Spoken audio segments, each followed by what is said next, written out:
tal? ¿Cómo le va? Es un gusto saludarle nuevamente en este espacio de análisis Catalejo, una coproducción de Canal 44 y el CUCH, el Centro Universitario de Ciencias Sociales y Humanidades.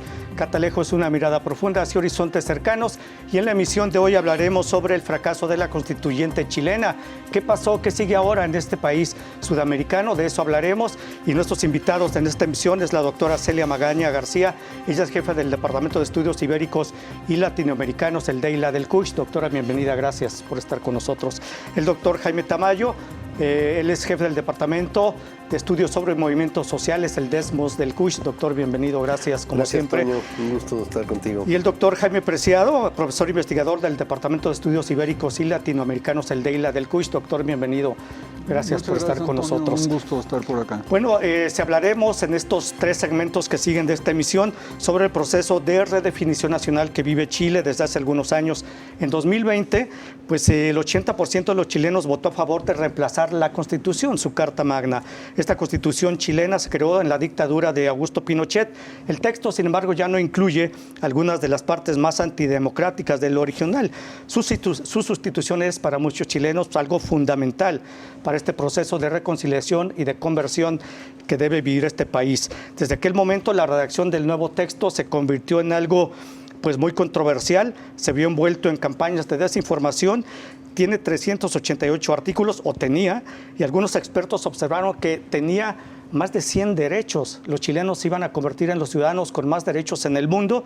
Sin embargo, la rechazaron. ¿Qué pasó? ¿Qué ocurrió, doctora Celia Magaña?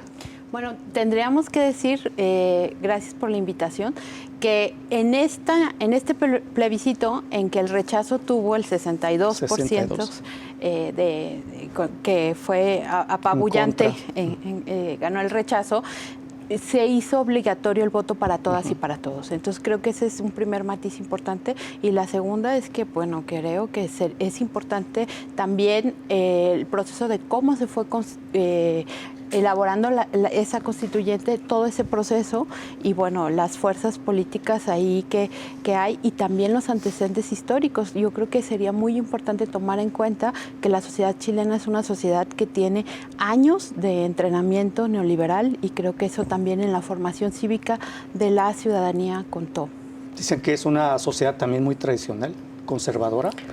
Sí, como muchas sociedades latinoamericanas, pero creo que también, así como hay esa tradición conservadora, también existen las tradiciones más libertarias, más autonómicas. Y creo que lo que queda claro en la sociedad chilena, como en muchas otras sociedades latinoamericanas, por cierto, que nunca está definido, que hay una oscilación importante entre un resultado y otro. Muy bien. Muchas gracias, doctora. Doctor Jaime Tamayo, ¿qué pasó en Chile? Sí, mira, yo creo que hay varios elementos que tenemos que tener en cuenta, los voy a contar solamente.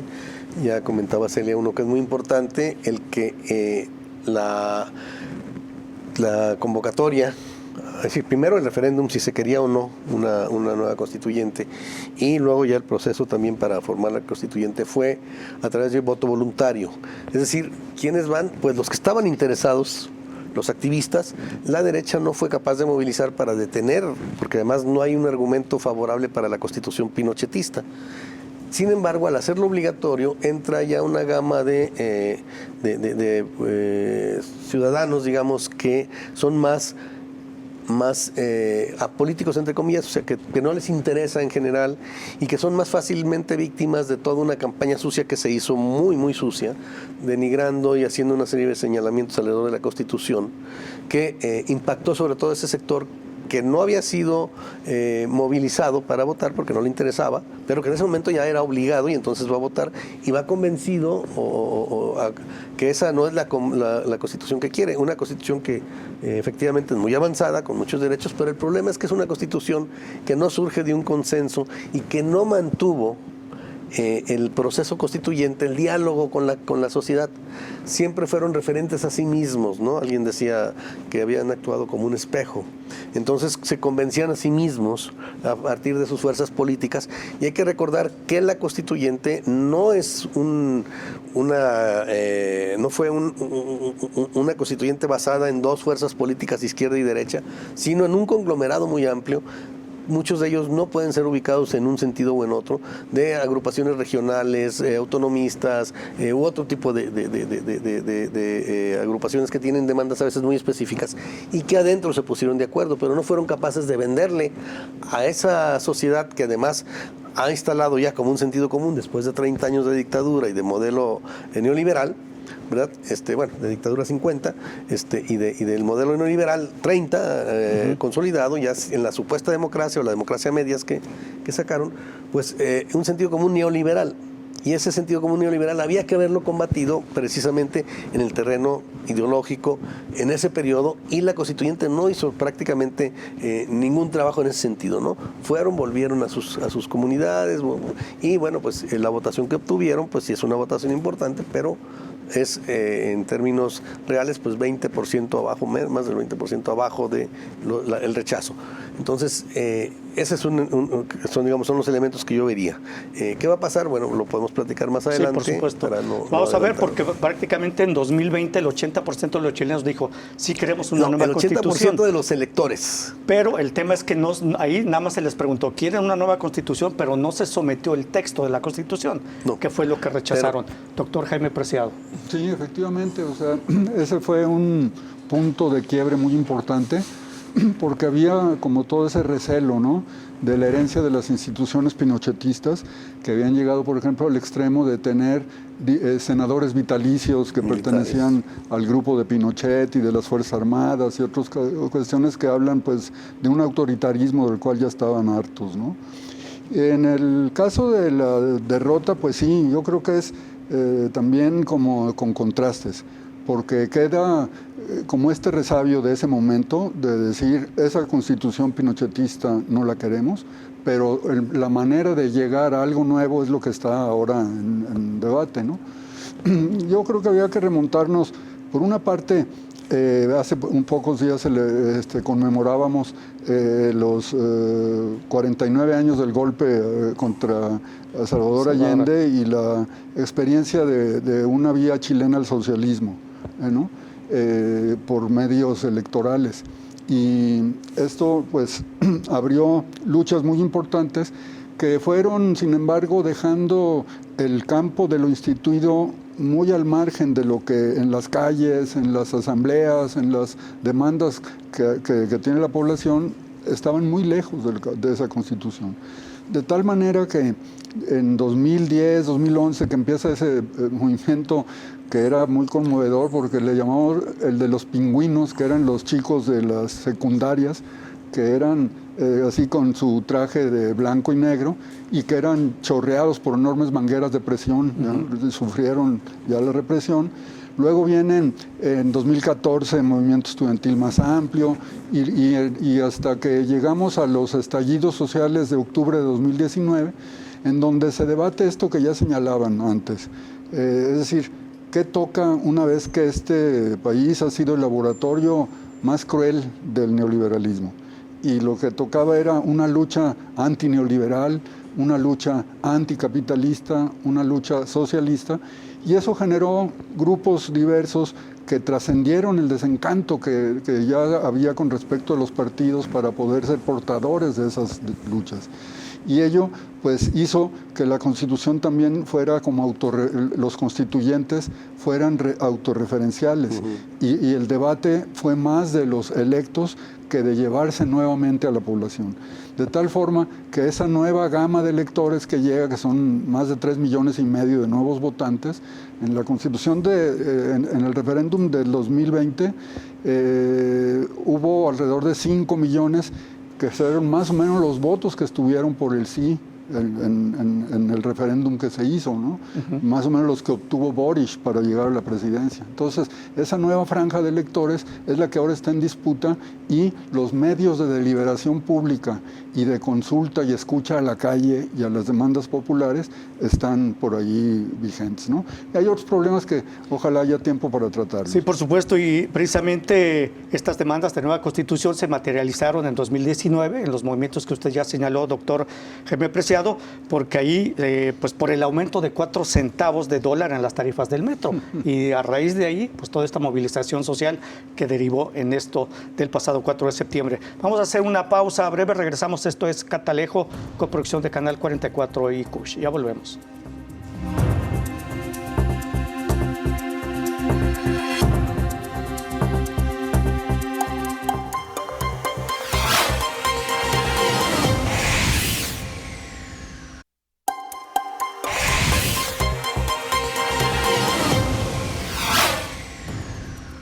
Continuamos en Catalejo, coproducción de Canal 44 y el Kush.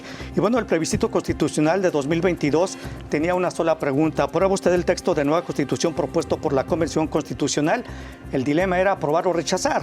Y los chilenos decidieron el domingo 4 de septiembre rechazar sobre aborto legal, salud pública universal, paridad de género en el gobierno, sindicatos empoderados, grupos indígenas con mayor autonomía, que esto era muy importante, derechos para los animales y la naturaleza, así como derechos constitucionales a la vivienda, la educación, las prestaciones de jubilación, el acceso a internet, el aire limpio, el agua, el saneamiento, el cuidado desde el nacimiento hasta la muerte. Se trataba de la votación más importante en los 204 años de historia de esta nación sudamericana de 19 millones de habitantes y la rechazaron. Inexplicable, doctora Celia Magaña, o cuando menos ustedes que estudian muy bien estos temas, ¿qué ocurrió? Yo creo que hay un vacío que es capitalizado políticamente.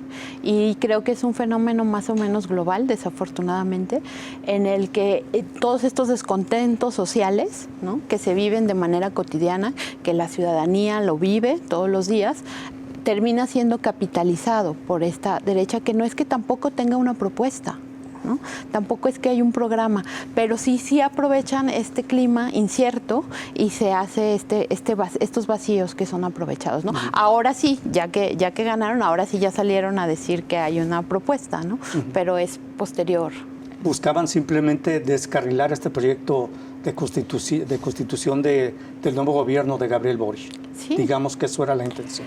Bueno, yo creo que hay más cosas, pero una muy importante, claro, que es este proceso de desafiliación social que está con la sociedad, ¿no? que ha vivido la sociedad chilena durante los últimos 30 años. Bueno, gracias, doctor Jaime Tamayo. Sí, mira, alguna vez cuando después del golpe de Estado vino Clodomiro Almeida, que fue rescatado por el presidente Echeverría, una intervención muy directa del gobierno mexicano, además con un embajador que teníamos muy combativo, Martínez Corbalá, que vino a Guadalajara, y en alguna reunión en que me tocó estar, él comentaba, el problema es que para hacer cambios que puedan consolidarse se necesita el consenso. Y para hacer consenso se necesita un piso mínimo, es decir, no podemos aspirar a mucho. Entonces, ¿cuál era el consenso? Digamos, si hablamos del 80%, prácticamente estamos hablando de un consenso de los que votaron, no de la población, nada más de los que votaron de manera libre, claro, no obligada. Pero, ¿qué significaba? Que la gente, la que salió a la calle, la que se manifestó, por ejemplo, era el asunto de cuestionar las políticas neoliberales, ¿sí? Y esto se traducía en que la salud, por ejemplo, fuera pública, gratuita. Que la educación fuera pública y gratuita, porque los estudiantes allá quedan endeudados, sí, y claro, pagan. Fue el primer país donde se desmanteló directamente la educación pública de una manera brutal. Y por cierto, Miguel de la Madrid quiso seguir ese modelo y se le paró, ¿no? Otro tipo de cuestiones de esa naturaleza. Si se hubiera pactado un acuerdo de estos, no habría manera de que hubieran detenido la Constitución y luego ya sacar de manera específica cuestiones más puntuales que podían tener un rechazo social mayor y que podrían haber sido las que tumbaron la Constitución. Te voy a poner un ejemplo. Cuba tuvo un referéndum también de una nueva Constitución y estaba planteado todo este asunto de los derechos de las familias homoparentales, etcétera, etcétera. Entonces se sacó de la Constitución porque se veía que eso pudiera ser el motivo fundamental del debate y del conflicto y que pudiera arrastrar en un sentido u otro la nueva Constitución. Se votó la Constitución, quedó, y luego se hizo un trabajo muy serio para discutir y convencer a la gente que era necesaria esa reforma también, y se acaba de aprobar este fin de semana en un código de familia muy avanzado, pero que se separó para que no fuera lo que la gente fuera a pelear, ¿no? Aquí tuvimos en Cuba el caso que la Iglesia Católica salió a pronunciarse en contra de esto, ¿no? Y bueno, lo hubieran adaptado directamente a la Constitución en ese momento cuando había que discutir mucho más cosas. Entonces, lo que tienes más o menos consensado, lo sacas adelante y luego trabajas sobre lo otro y lo puedes sacar también adelante, lo que señaló el caso cubano. Yo creo que esta visión de la convención de que realmente se sintieron soberanos, porque no eran soberanos, al final de cuentas tenían que pasar por el voto ciudadano para ser aprobado el proyecto constitucional, y entonces pues pactaron todos estos derechos que a todos nos pueden parecer muy bien aquí, a nosotros, pero hay otros sectores que no, y entonces cada quien agarró su pleito.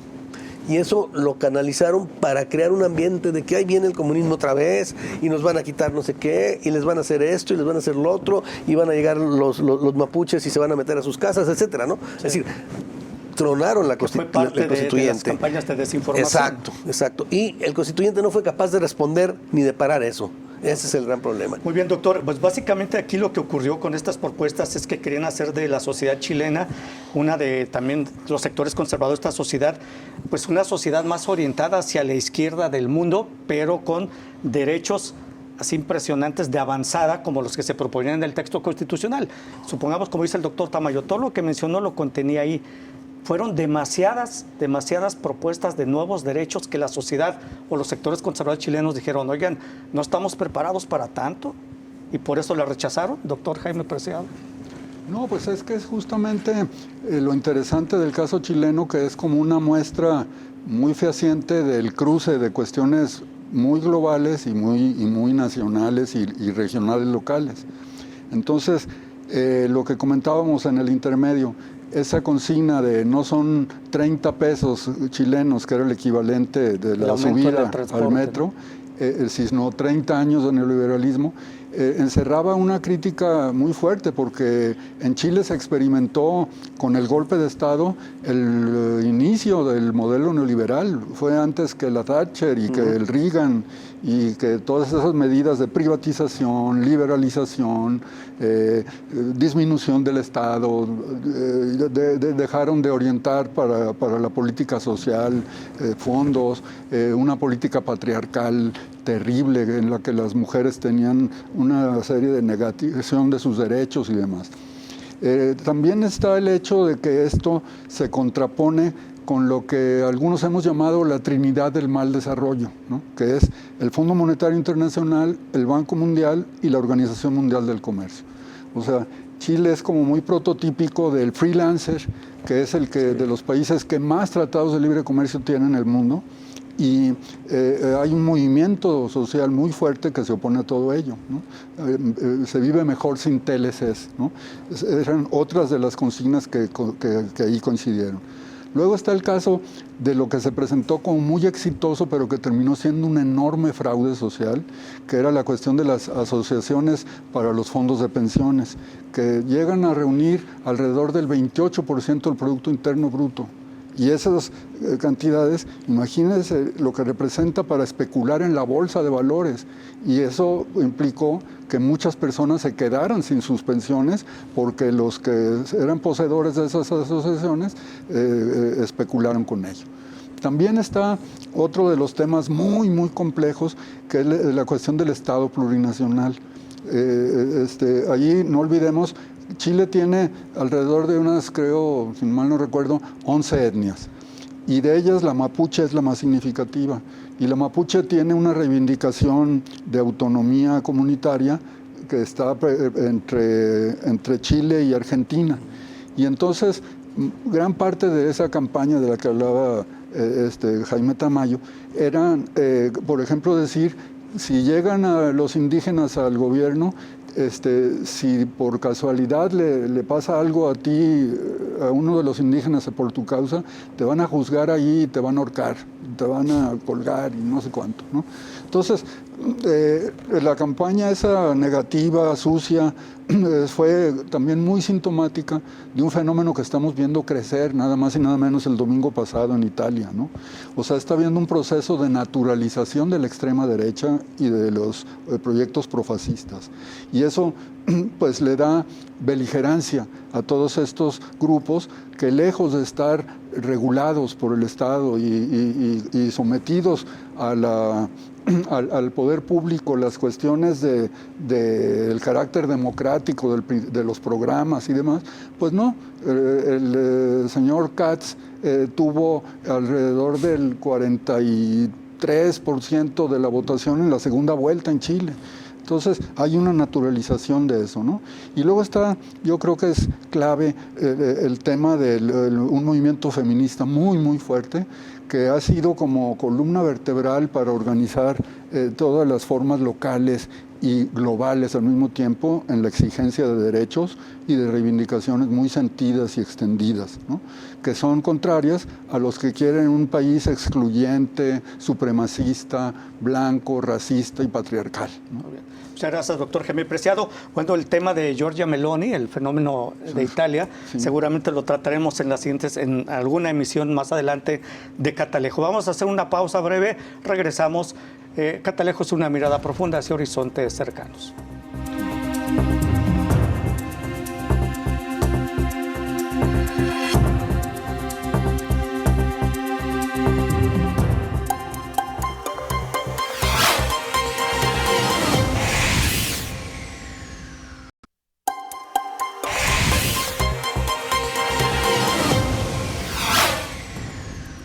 Bueno, continuamos en Catalejo. El tema en este segmento, la constituyente chilena, el fracaso que sigue en Chile, y básicamente quisiera sus conclusiones sobre el tema. ¿Qué seguirá en Chile? Obviamente Boric dice que va a tratar de impulsar un nuevo texto de constitución, está trabajando en ello.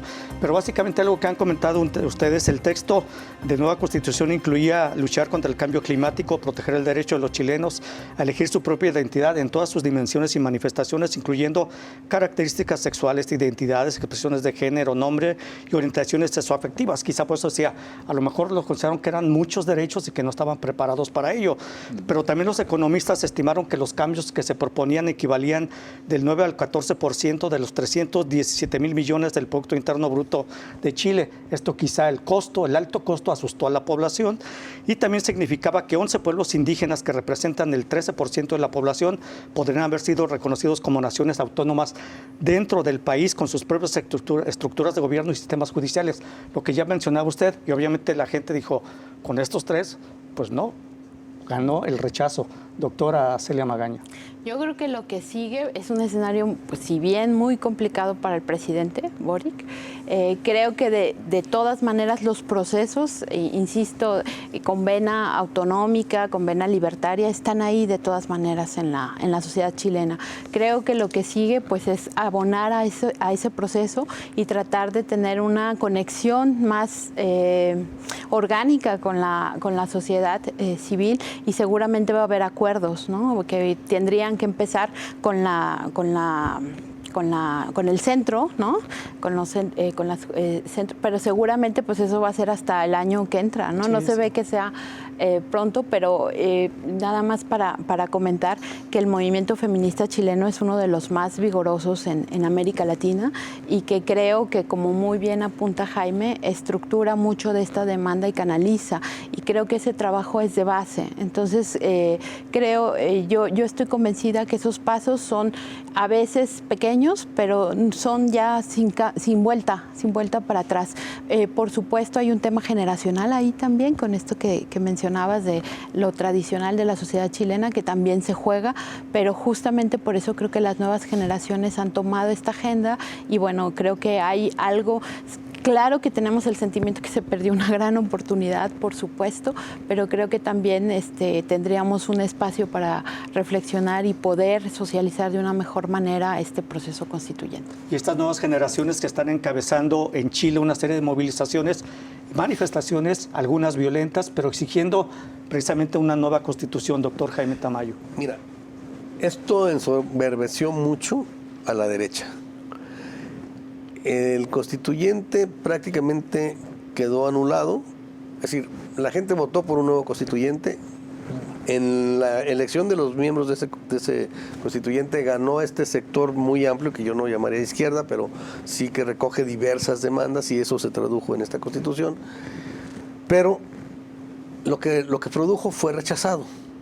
Ahora la derecha está planteando que ya ni el gobierno prácticamente están queriendo hacer un lado. Ya lo dijeron además, que Boric no debe de meterse, ni sus funcionarios, y que lo van a acordar en el Congreso. ¿Por qué? Porque tienen mayoría en el Congreso.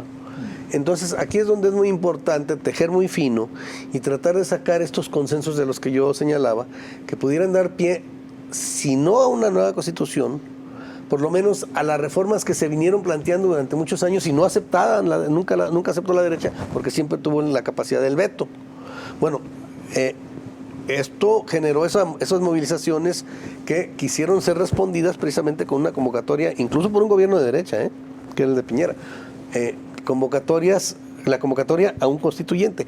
¿Qué es lo que habría que hacer? Bueno, pues entonces actuar con un poco más de sentido común, ¿verdad? Estos políticos de la derecha, y sobre todo con el centro derecha y, bueno, ahí el centro izquierda, porque lo más izquierda que habría en el Congreso sería el Partido Comunista, de ahí más de socialistas, y dentro de los socialistas hay muchos que incluso votaron y se opusieron al constituyente, ¿no? Entre ellos hasta un expresidente socialista como el Lagos. Bueno, entonces yo digo que tejer muy fino y empezar a desmantelar lo que se pueda de esa Constitución en lo que corresponda al modelo pinochetista y al modelo neoliberal. Y a partir de ahí, bueno, ya podrán venir otros cambios, ya de manera muy puntual, ir viendo cuáles son los que se pueden consensar o que por lo menos en otros procesos electorales pudieran sacarse adelante. Pero yo francamente no veo que esta Constitución ya se vaya a rescatar. Por supuesto que la derecha no lo va a permitir, pero tienen que aceptar que en el Congreso una serie de concesiones a las demandas populares. Y yo pienso que se irían por el lado del consenso. Muy bien, muchas gracias, doctor Jaime Tamayo. Doctor Jaime Preciado. Bueno, estaba pensando que el caso chileno hay que enmarcarlo también en lo que llamamos como el resurgimiento del progresismo en América Latina. Entonces despertó muchas esperanzas, ¿no? La llegada de Boric, junto con lo de Argentina, lo de México, Bolivia, etcétera, y Colombia recientemente. Entonces, Boric tiene como esa potencialidad de vincularse con una idea más global de América Latina, en la que se comparten muchas de las aspiraciones que se expresan en términos de derecho, en términos de procesos de integración, en términos de reivindicaciones de grupos. Pero al mismo tiempo está un sistema de partidos muy esclerotizado, muy desabrido para la población, que no logran consonar con las prácticas tradicionales de la inmensa mayoría de los partidos, y también con estas cuestiones preocupantes que hemos venido combinando, de que la ultraderecha sobre todo ha sabido innovar de manera muy perversa en todo el campo de las redes sociales y manipulación inclusive neurogenética, ¿no? Entonces, no es para nada aislado todo esto de lo que pasó en Estados Unidos, está pasando en Brasil y en otros lugares, en los que hay como discurso renovado con la ultraderecha, así como blanqueada, ¿no? Como si no fuera de veras enemigos de la democracia. Entonces nos están haciendo pasar por democracia estas cuestiones, ¿no? Yo creo que también hay, y Chile es un fenómeno que tiene que ver con América Latina en general y con tendencias globales también, y que es la tendencia a formar comunidades sin Estado, ¿no? O sea, dentro de los mapuches hay tres tendencias así como muy marcadas respecto a qué hacer frente al Estado nacional, ¿no? Unos que dicen no queremos nada con el Estado chileno, otros que dicen sí queremos, pero lo vamos a hacer a partir de bases sociales, locales, y otros que dicen hay que entrar en ese proceso de constitución en donde no estamos aislados de un proyecto nacional y tenemos que avanzar en ese sentido, ¿no? Entonces, yo creo que todos esos valores de progreso, libertad, potenciales para mejorar las formas de convivencia, pues van a tener indudablemente muchos resultados, pero yo coincido mucho con lo que decía Jaime Tamayo, de que tendrán que pensar como en dos partes. Uno, la diferencia entre un programa minimalista y otro maximalista, ¿no? Y entonces definir qué es lo alcanzable, lo negociable, lo acordable, ¿no? Y por otra parte, cómo se vincula esta constituyente que se va a tender a encerrar en el mundo de los partidos y las cuotas de poder que tienen cada uno de ellos con relación a lo que la calle ha dicho, ¿no? O sea, ¿cómo se va a hacer oír la calle? Es ahora la gran interrogante, creo yo, que hay para el caso chileno. Pues muchas gracias, les agradezco a ustedes tres, doctora Celia Magaña, por haber estado con nosotros en este tema. Muchas gracias, doctor Jaime Tamayo, le agradezco como siempre, gracias. Y doctor Jaime Preciado Coronado, también muy agradecido que esté con nosotros. Muchas gracias. Esperemos que no sea la última, ya acompáñenos más. Ahí estamos, listos con el rollo. Muy bien, muchas gracias. Les agradezco, vamos a hacer una pausa breve, regresamos a Catalejo, coproducción de Canal 44 y el CUSH. Ya volvemos.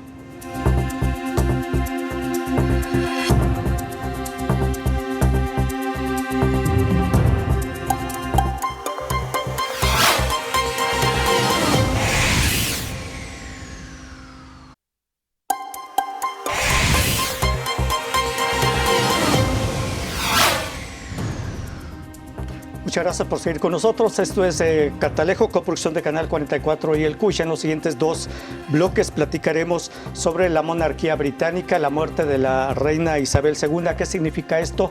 ¿Hacia dónde va la monarquía británica? ¿Sobrevivirá? Y si no, también caerán las monarquías europeas. De eso hablaremos en estos segmentos. Y para ello está la doctora Elizabeth Vargas García, profesora investigadora del Departamento de Estudios Internacionales del CUSH. Doctora, bienvenida. Gracias por estar con nosotros. Gracias por tu invitación. Y la maestra María Sánchez Robles, maestra del Departamento de Estudios Internacionales del CUSH. Maestra, bienvenida. Gracias estar aquí, gracias por estar con nosotros. Bueno, murió la reina Isabel II, Reino Unido. Su fallecimiento a los 96 años puso fin a uno de los reinados más largos del mundo y al más longevo de su país. ¿Qué significó esto? Porque aparentemente es un tema frívolo, pero tiene mucho trasfondo, mucho tema de análisis. ¿Qué significó esta muerte de la reina Isabel II, doctora Elizabeth? Gracias Antonio. Bueno, primero para el Reino Unido y luego para el mundo en general, ¿no? Sí, internamente tiene un gran significado político. Hay que recordar que la reina Isabel II era jefa de Estado.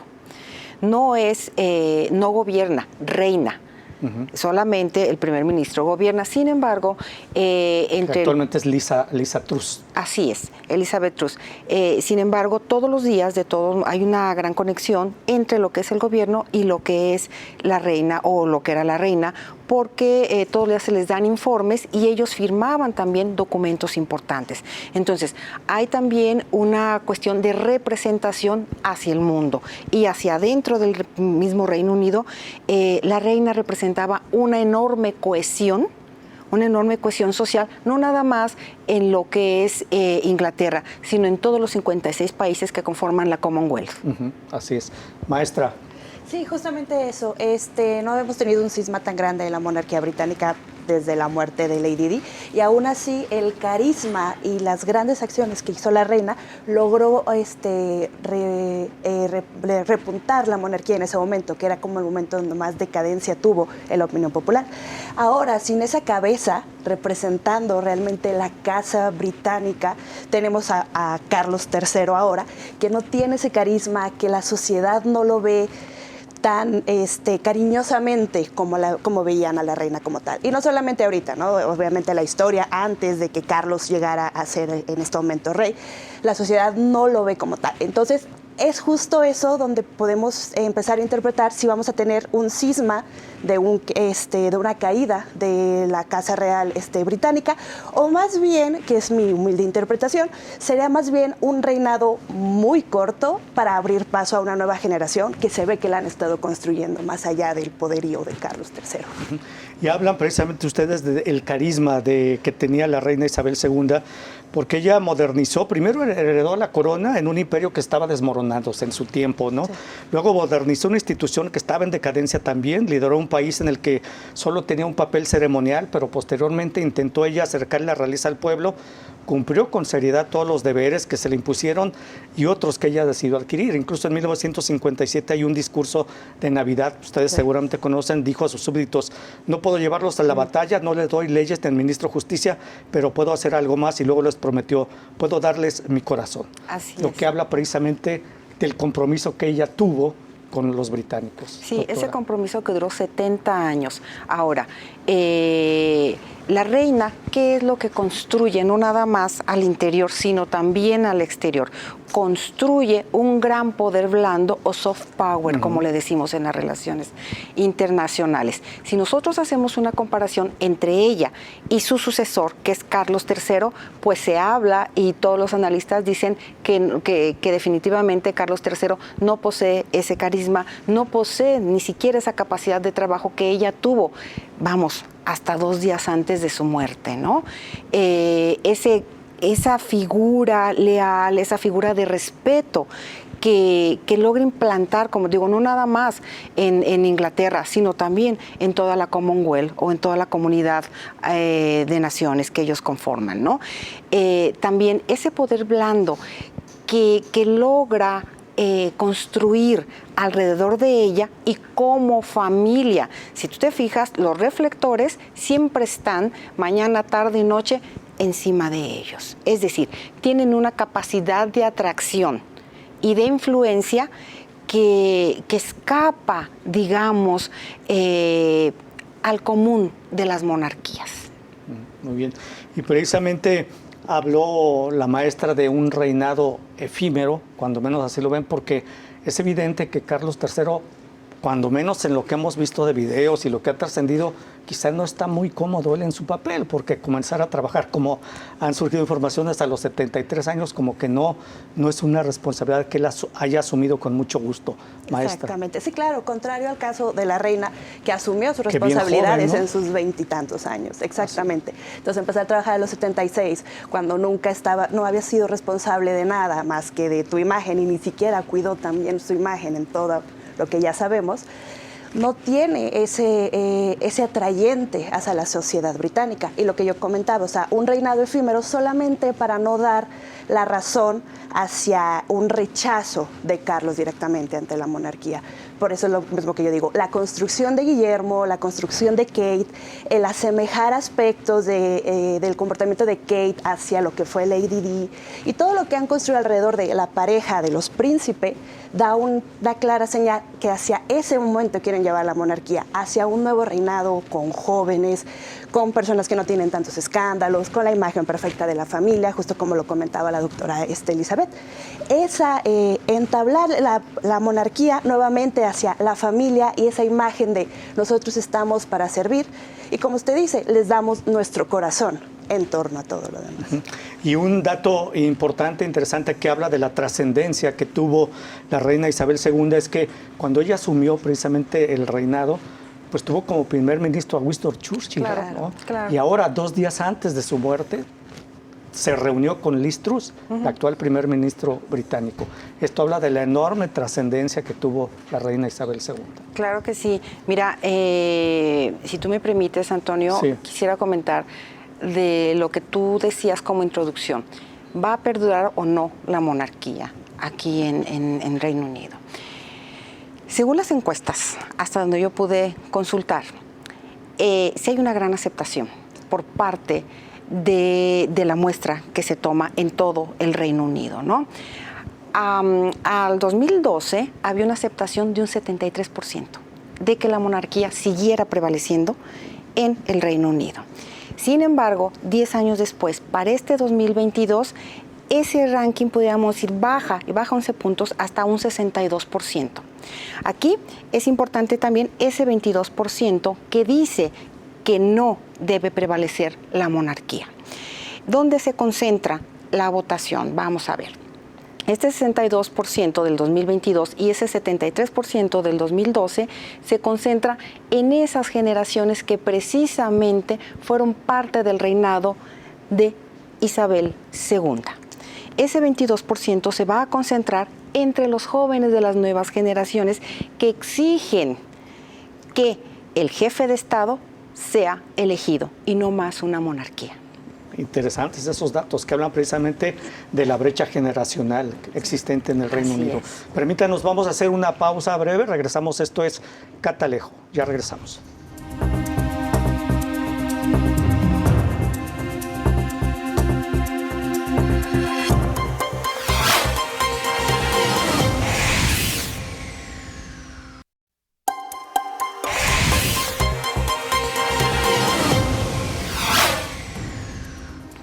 Bueno, continuamos en Catalejo. ¿Hacia dónde va la monarquía británica?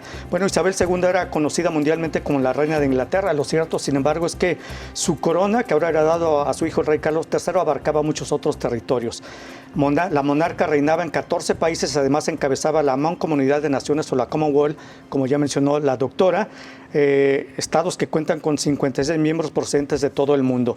Después de la muerte de la reina y de la proclamación del rey Carlos III como rey, el primer ministro de Antigua y Barbuda, Gaston Browne, ya anunció su intención de convocar a un referéndum en los próximos 3 años para hacer una transición hacia un sistema puramente republicano. El gobierno de Jamaica también va por lo mismo. El actual primer ministro de Australia, Anthony Albanese, también ha dicho que quiere convocar un referéndum. Y en el caso de Nueva Zelanda, la primera ministra Jacinda Ardern ha dicho que respalda la transición, pero que ella no impulsará este cambio durante su gobierno. Es decir, ella no quiere comprometerse. Pero así como hay en 14 estados, la mayoría también dicen en América, pues ya otros han dicho también, queremos una transición a una república y no depender más de la monarquía británica. Por eso era la pregunta, ¿hacia dónde va la monarquía británica? Bueno, ese es un tema muy importante. En el 2021, Barbados se desprende totalmente de la Mancomunidad de Naciones, ¿no? Y la reina Isabel deja de ser jefa de gobierno. Hay otros 6 estados que también quieren pasar ese proceso y convertirse en una república. Ahora, a lo que voy es a lo siguiente. Bueno, una vez que nosotros vemos que ya está este tema puesto sobre la mesa, se toma también en cuenta la opinión de Carlos III cuando era príncipe. Cuando es ahora rey, ya no puede dar esta opinión. Y él dijo en su momento que los estados, parte de la mancomunidad, debían decidir por ellos mismos si querían seguir siendo parte de la monarquía o querían irse hacia una república, ¿no? En ese sentido también hay muchas críticas de los países africanos hacia el reinado de Isabel II. No todo fue miel sobre hojuelas, ¿no? Y dicen que con la muerte de ella, pues prácticamente termina una era de tiranía. En ese sentido lo resumimos. Bueno, y pensará lo mismo ahora que el rey Carlos III, que lo que decía que los miembros de la Commonwealth tenían que decidir por ellos mismos. Bueno, yo dudo mucho que lo piense ahora mismo, y ahora mismo se está preocupando por si mantenerse o mantener la opinión popular hacia su lado. Pero sí, justamente lo que mencionaba la doctora Elizabeth Vargas, con la muerte de la reina, los diferentes países de la Commonwealth o los países que estuvieron bajo las leyes británicas sienten ese cambio de era. Y también es muy importante darnos cuenta cuáles son los países de la Commonwealth que están intentando o que buscan esa separación y cuáles son justamente los que menciona que buscan no meterse en problemas o no se han pronunciado al respecto, ¿no? El caso de Canadá, Australia, Nueva Zelanda, que suelen ser los más afines hacia los valores británicos como tal, son los que más tienden un poquito a no meterse en problemas, a no mencionar tanto. El caso justamente de los países que tuvieron esas situaciones de esclavitud, esas situaciones de saqueamiento por parte de los británicos, son los que no quieren o no les interesa tanto permanecer bajo ese yugo. Entonces también es importante ver eso, ¿no? Además, también no hay que olvidar que estamos en plena entrada a la recesión económica mundial, estamos justamente en un periodo muy tambaleante, la libra se acaba de desplomar un 20% histórico hace unos días, entonces sí es un tema un poquito complicado, aunque Gran Bretaña está un poquito tocada por todo este asunto, Canadá, Australia, Nueva Zelanda, no les conviene retirarse completamente del manto que significa la Commonwealth como tal. Y el primer ministro canadiense no se ha pronunciado al respecto, está callado, no quiere comprometerse tampoco. Bueno, y con base a lo que ustedes han señalado, y nos queda ya poco tiempo, mencionaban al príncipe Guillermo y esa imagen que tiene de familia. ¿El rey Carlos III abdicará él por propia decisión o lo obligarían a abdicar? Y de ocurrir así, pues la caída de la monarquía británica, que no sé si vaya a ocurrir, acarrearía también la caída de las monarquías europeas, en este caso no sé si la española, pero por ejemplo la de Mónaco, la holandesa, la de Suecia, ¿qué pasaría? Bueno, a ver, tocas un punto también importante en función de la figura de Carlos III.